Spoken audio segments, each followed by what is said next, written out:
When I studied math, I made sure not to go too deep into the math world. Because if you learn too much math, you can't talk to people anymore. So I had to cut myself off. So for instance, when I learned pi, I stopped myself at 10 digits.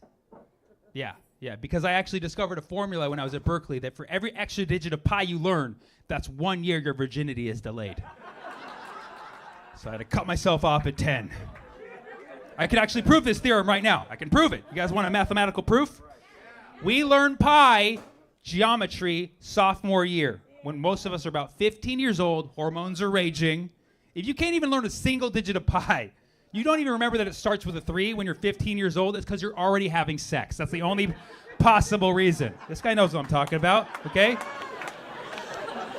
But the average person learns 3 digits of pi. The average person knows it's 3.14. Congratulations, you're average. And what's your reward for being average? You get to lose your virginity at the average age of 18, okay? You already noticed a linear trend here. We got 15 plus 3 equals 18, right? I know you don't come to comedy shows to do math, but when you watch my set, you ain't got no fucking choice, okay?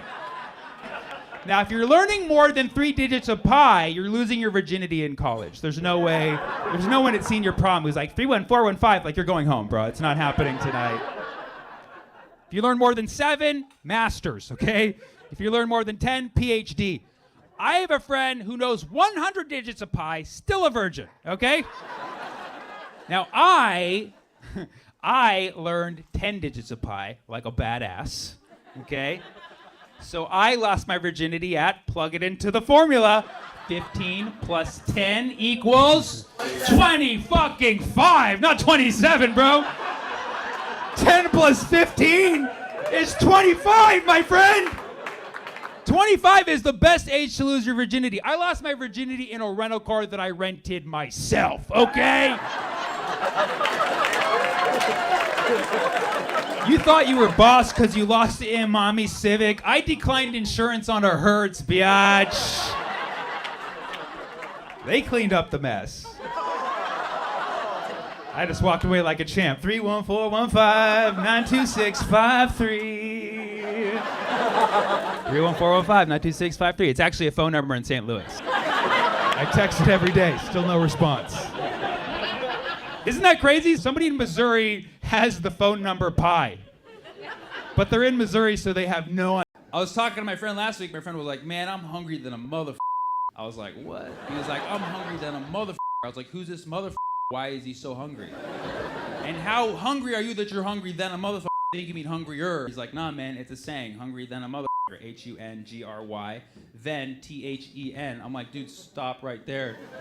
That's your problem. You're mixing up your thens and ands. See, some of you were laughing. Some were like, I don't even know what the is going on right now. What my friend is basically saying is hungry, then a motherfucker all of a sudden. Like, where did this motherfucker come from? What is his agenda? You have to finish that sentence for it to make sense, right? Hungry, then a motherfucker came through with some fries.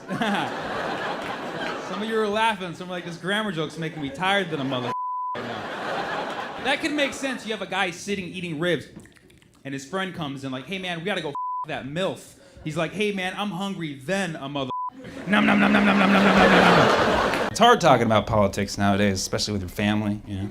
Visiting my mom's family in Texas for the holidays. My mom has 3 brothers. One family Trump supporters, one family Hillary supporters, one family Gary Johnson. And my parents are Bernie Sanders. So for an hour, we just sat there and talked smack about Ted Cruz. It was pretty awesome. Gotta find someone you all hate. Open with Ted Cruz, close with Chris Christie. It's a solid fail-proof plan. Visiting my mom's family over Zoom for the holidays. My mom has 3 brothers. One family Trump supporters, one family Joe Biden supporters, one family Kanye West. And my parents are Bernie Sanders. So for an hour, we just sat there and talked smack about Ted Cruz. It was pretty awesome. I want to go to the Middle East. It's just like there's a new conflict there every week. And then we still have the same saying here. We say, peace in the Middle East. Like, clearly not that effective. Right? Probably because it's not a great rhyme, right? Peace and East. That's a weak-ass rhyme. You know? I think we could do better. We should all go over there and do something fun, like throw a big barbecue, right? Yeah. A feast in the Middle East. Hey. That's a music video right there. Get these Khaled on it, you know what I mean? It's like, Feast in the Middle East. Hey, no pork, okay. We can cook chicken or beef or any other beast in the Middle East. Yeah, you like bread? Bring some yeast to the Middle East. Kebab, get those grills greased in the Middle East. That's 4, I'm unstoppable. Don't bring your priest to the Middle East, no. You'll end up deceased in the Middle East. That's 6. You got to blend in, get those burgers creased in the Middle East. Stay fleeced in the Middle East. Don't buy a camel, get one leased in the Middle East. Let's get taken hostage, get released in the Middle East. When the puzzle is pieced and the fighting is ceased, then last but not least, we'll have peace in the mother wicked Middle East. Boom, there it is. 13 better rhymes, baby. Now put that in some pita, and that's a wrap. All right, thank you so much. I'm Sammy. We got a great election coming up, though. Looking forward to that one. We're all excited for that one. Big election, man. Good people, man. Good people. Real good, just good, inherently good people. Like feel good. Like they make you feel good. They all make you just feel real good inside. All of them. Oh, I'm feeling so good about it. Woo! This election is special because we have 2 candidates for which both parties are equally embarrassed about. Like they're just like, holy, how did we let this happen? I don't care what side of the aisle you're on. Can we just drop our political affiliations for one moment and give it up for whoever's working Joe Biden's teleprompter? That person deserves a raise, man. His eyes just... I couldn't watch that speech, man. I don't know who's writing these speeches. He opens like, back in the civil rights, black people, am I right? And then he immediately goes into, we gotta fight the dark with light. We gotta fight, like, what the are you doing, man? People are like, Kamala Harris, she's not a great pick for vice. It doesn't matter if you think if Kamala Harris is good for vice president. It matters if you think she's good for president. Meanwhile, you got Trump doing rallies. I've always wondered, if you ever watch a Trump rally, he has people of color there, right behind him. Who are these people? They look so happy. I guess there's a whole other side that the media doesn't show you. Then my friend in Tulsa sent me this screenshot of a post looking for people of color actors to go to the Trump convention. So he's literally paying actors to be like, yeah! I drink goat milk. And by goat, I mean greatest of all time. It's cow's milk. Sorry, it's cow's milk. Still cow's milk.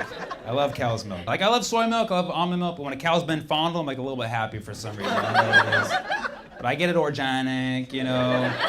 The farmer took the cow out to dinner first. Anybody here still drink cow's milk? Yeah. Great, awesome. What percent do you drink? 2%. 2%, awesome. Right down the middle, like, be a little healthy, have some fun. You know? I drink whole milk, party in a glass. You know? Some people drink skim. They love that mop bucket water. You know? I mean, there's really not a lot of choices when it comes to milk. They don't give you a lot of range. You ever see those choices for, like, you can either have skim milk, or you can have 1%, or you can have 2%, or you can jump to whole milk. Like, what happened? I think you skipped some numbers there. Just give me the 50% milk. Meet me halfway. What if they sold TVs like that? Like, I want a TV. What size you got? They got a 100-inch. That's standard. Okay. Well, you have something smaller. Yeah, we got a 2-inch after that. Next to 2-inch. And then you got a little 1-inch, and then just an empty box where you imagine changing the channels. It's a skim channels TV. You ever had that one before? That's weird. You ever do the math on those percentages of milk? 2% of the milk fat, right? 2% of the whole fat. 5 grams of fat in a serving of 2% milk, right? Whole milk, which is 100%, is the whole 8 grams of fat. You're telling me that 5 grams is just 2% of 8? We're just gonna be okay with this for the rest of our lives. You're gonna sleep okay at night just knowing that 5 divided by 8, that's 60%. That's some 60% milk you're drinking right there. And they're writing it off as 2, okay? How are we gonna find the kids on the milk carton? We can't even do the numbers right. This is embarrassing. This is a scam. Probably from the 1%, if you ask me. It's trickling down from the 1%. That's right. I voted for Bernie, Madoff. I don't care. I voted for someone who's already in jail.